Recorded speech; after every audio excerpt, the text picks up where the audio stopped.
SC/ST കുട്ടികൾക്ക് നേരെയുള്ള അതിക്രമങ്ങൾ വർദ്ധിച്ചു വരുന്നതായി നമുക്ക് ഈ വാർത്തകളിലൂടെ കാണാൻ കഴിയുന്നുണ്ട്. കുട്ടികളെ വളർത്താൻ പ്രാപ്തരല്ലാത്ത രക്ഷിതാക്കളുണ്ടെങ്കിൽ, വീട്ടിലും നാട്ടിലും കുട്ടികൾക്ക് സുരക്ഷിതത്വമില്ല എന്ന് തോന്നുന്നെങ്കിൽ, ആൺകുട്ടികൾക്കാണെങ്കിലും പെൺകുട്ടികൾക്കാണെങ്കിലും 5ാം ക്ലാസ് മുതൽ +2 വരെ ഹോസ്റ്റലുകളിൽ നിന്ന് പഠിക്കാൻ പറ്റുന്ന സർക്കാർ ഹോസ്റ്റലുകൾ ഇന്ന് കേരളത്തിലുടനീളം നിലവിലുണ്ട്. അവിടെ എല്ലാം സൗജന്യമാണ്. ഭക്ഷണം, വസ്ത്രം, ബുക്സ്, കൂടാതെ ഓരോ മാസവും പോക്കറ്റ് മണിയും സർക്കാർ നൽകുന്നുണ്ട്. ഇത്തരം സ്ഥാപനങ്ങളിൽ നിർത്തി കുട്ടികളെ സ്കൂളിൽ വിട്ട് പഠിപ്പിക്കാൻ ശ്രമിക്കുക. അങ്ങനെയെങ്കിൽ അവിടെ നല്ല സുരക്ഷിതത്വം കുട്ടികൾക്ക് ലഭിക്കും.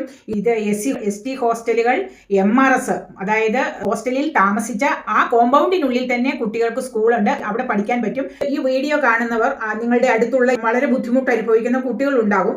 അവർക്ക് വേണ്ടി ഷെയർ ചെയ്യാൻ മറക്കരുത്. ഇതിനെക്കുറിച്ച് അറിയുന്നതിന് ഏറ്റവും അടുത്തുള്ള പട്ടികജാതി വികസന ഓഫീസർ, അതായത് എല്ലാ ബ്ലോക്കിന്റെ അണ്ടറിലും ഒരു പട്ടികജാതി വികസന ഓഫീസർ ഉണ്ടാകും. അദ്ദേഹത്തെ സമീപിച്ച് ഡീറ്റെയിൽ ആയിട്ട് അന്വേഷിച്ച് കുട്ടികൾക്ക് സുരക്ഷിതത്വം നിങ്ങൾ ഉറപ്പാക്കുക.